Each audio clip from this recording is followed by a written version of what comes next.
This episode of Joe Genius is brought to you by Gorilla Glue.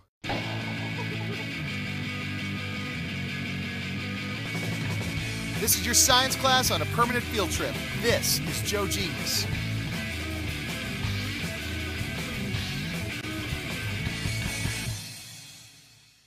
Hello everybody, welcome to Joe Genius. I'm Jonah Ray, your Sherpa to the apex of backyard science. All right, today's episode is all about the law of conservation of matter. You might know it better as the fact that matter cannot be created or destroyed, only transformed. Get ready because the transformation begins now. This first clip is all about the solid form of carbon dioxide or dry ice, which is a crazy morphing substance. Unlike most solids, it doesn't melt into a liquid, but instead morphs directly into a gas in a process called sublimation. Wow. But put this mighty morphing process under pressure, and you gotta hold on to your Power Rangers. It bulges out.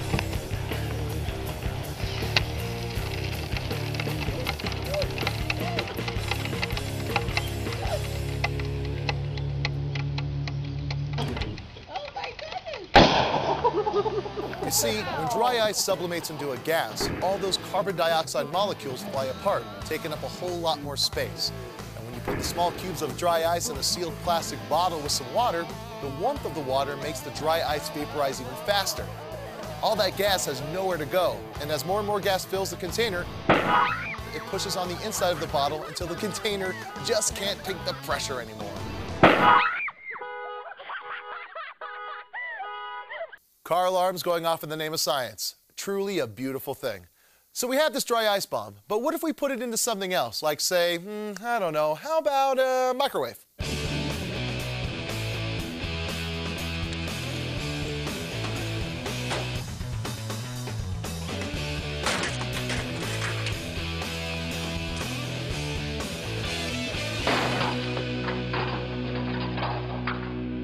Jeez. Imagine what would have happened if you actually turned that microwave on. All right, let's drop some real science here. We got massive morphing matter, dry ice. So why does it do what it does? The amazing thing is that the mass doesn't change. The whole blast of carbon dioxide gas weighs exactly the same as the little blocks of dry ice. The molecules have just rearranged, so now they can bang freely, like against the door of a microwave. I think this is a fine time to thank our sponsor, Gorilla Glue. Gorilla Glue for the toughest jobs on planet Earth. For more information, visit GorillaGlue.com or head to your local hardware store to check out all their amazing products for yourself. No Joe Genius toolbox is complete without it. Okay, dry ice. As we've seen, it's good for explosions, but it can also be really cool without all the danger. Is that even possible, Jonah? Says the guy with the eye patch. Let's check in with Sam from Minnesota having some fun with a dry ice bubble. All you need is dry ice, water, a small cloth, and some dish soap.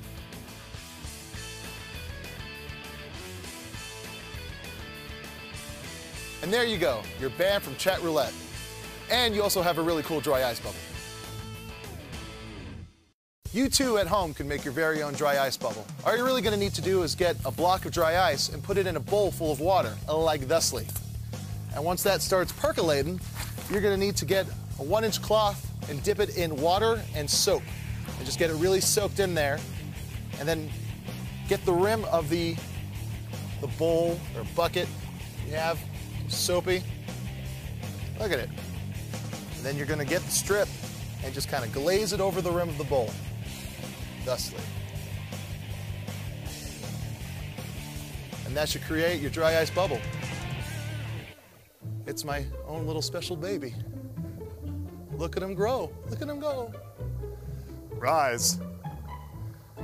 See, it keeps it all there, pressurized. I want to see how big this thing's going to get. A lot of those suckers online will just pop it themselves. They can't wait. They don't have patience like me. Now I'm getting scared.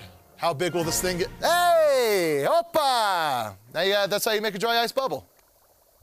Super cooling hot ice. Sounds like something impossible, right? But you'd be oh so wrong, Buster Brown.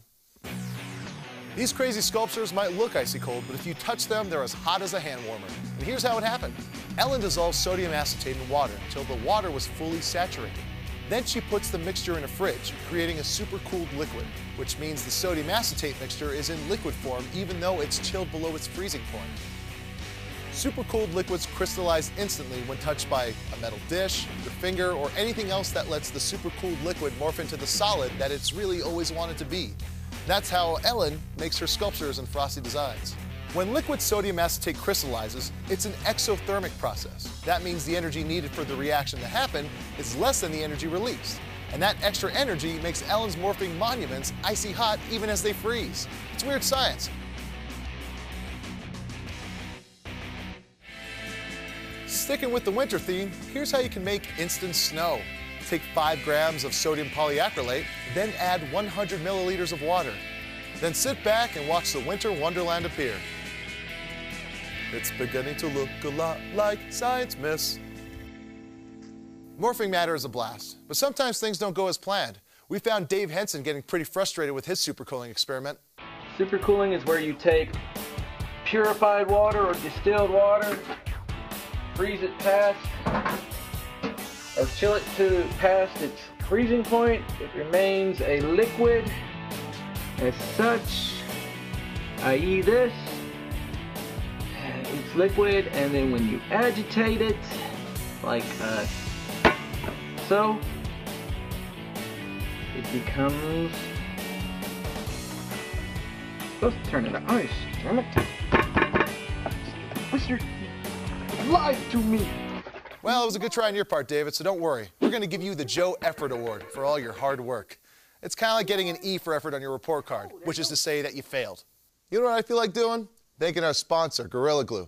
Gorilla Glue for the toughest jobs on planet Earth. For more information, visit GorillaGlue.com or head to your local hardware store to check out all their amazing products for yourself.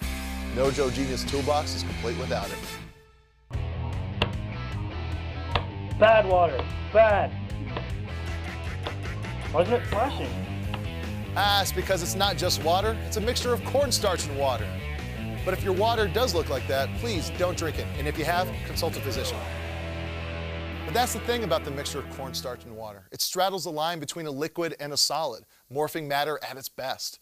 Ben Howard from Massachusetts knows that. He's up next, morphing together these elements to create some weird little buddies. Non-Newtonian fluids, like the mixture of cornstarch and water, are made of solid particles suspended in liquid.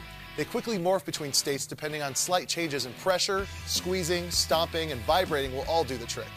Just like this ooze, which turns solid when squeezed and drifts between your fingers when let go, this stuff also reacts to pressure from sound, like turning up the bass on your speaker. Ben got these creepy characters by combining cornstarch and water, sticking it on a speaker, and then turning up the noise. The creepiness continues when this Joe genius creates a combination similar to what Ben did. But Sasha switches it up.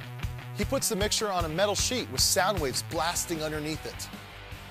It looks kind of like an electric football game. I mean, if all the pieces melted. To make your own little creepy ooblex, what you're gonna need is 2 cups of cornstarch and 1 cup of water.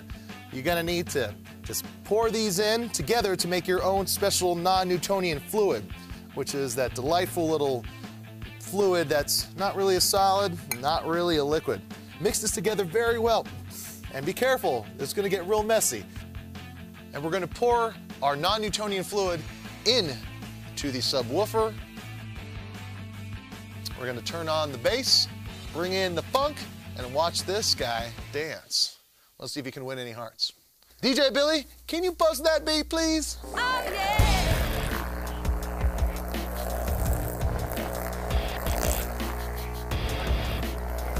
So the sound waves from the bass amp are coming through and pushing and compressing these in weird ways. I shall name him Clarence. The non-Newtonian fluid doesn't really seem to know what to do, except for dance. And why wouldn't you? The bass is thumping. Watch him dance!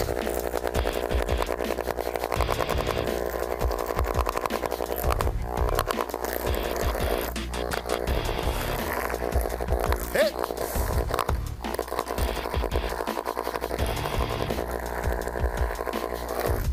But if you stop those, if you stop the sound, it just turns right back into a liquid and pours out. And that's what makes this stuff so cool. And back to you, Jonah. You look good today. Thanks a lot, science version of me. And now it's time for our coveted Joe Genius Award. In this show, it was all about morphing matter. And after a careful review of all the Joe Geniuses hard at work out there, our Joe Genius in this episode is, drumroll please. All right, stop it. Ellen with her sodium acetate experiment. This project certainly shows how cool transformation of matter can be. So there you have it, a basic principle of physics. Matter cannot be created or destroyed, but it is being transformed by Joe Geniuses from around the world.